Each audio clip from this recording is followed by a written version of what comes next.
Chief White House correspondent John Roberts is live at the White House with more for us now. John? A lot of fast-moving details to report to you this morning, Jenna. You know, one of the people who has been identified by the FBI as being under investigation for whatever contacts they might have had with Russia is Paul Manafort, who, of course, was the president, then candidate Donald Trump's campaign manager until the end of July. I just got off the phone with Mr. Manafort, who told me unequivocally the following, quote, "I have never had any connection to Putin or Russian government, either directly or indirectly, before, during, and after the campaign."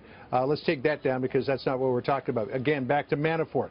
"I've never had any connection to Putin or the Russian government, either directly or indirectly, before, during, and after the campaign." Paul Manafort told me last year, and he reiterated that he did have contacts with some people with whom he used to work in Ukraine when a story came out about whether or not he was receiving improper payments from a political party there.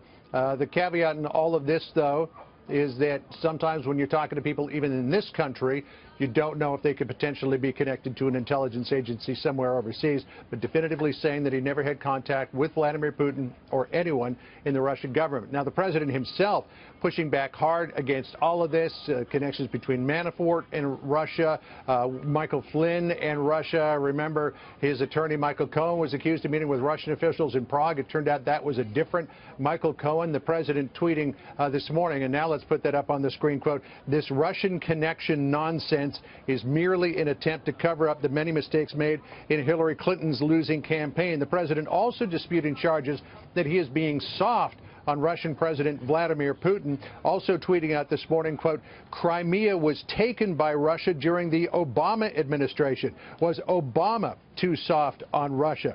The White House has also launched an all-out campaign to push back against the leaks that are the source of all of the headaches that they have been experiencing now for about 26 days, saying, quote, "Information is being illegally given to the failing New York Times and Washington Post by the intelligence community, NSA and FBI, just like Russia." Also tweeting out this morning, quote, "The real scandal here is that classified information is illegally given out by intelligence like candy. Very un-American." The president is very concerned that national security is being compromised by the leak of contents of phone calls that he is having with world leaders. And on that front, he gets support from a frequent opponent of his, Senator Lindsey Graham of South Carolina. Though Graham is also concerned about contacts the Trump administration and campaign officials may have had with Russian officials. Listen to what Senator Graham said a short time ago. Part of the investigation that I'm talking about should include who's leaking, and they should be punished. It's not fair to the president for him to be treated this way. But the bottom line here is that we should have a joint select committee if there's any credibility to the accusation that campaign officials for Trump interacted with the Russians inappropriately.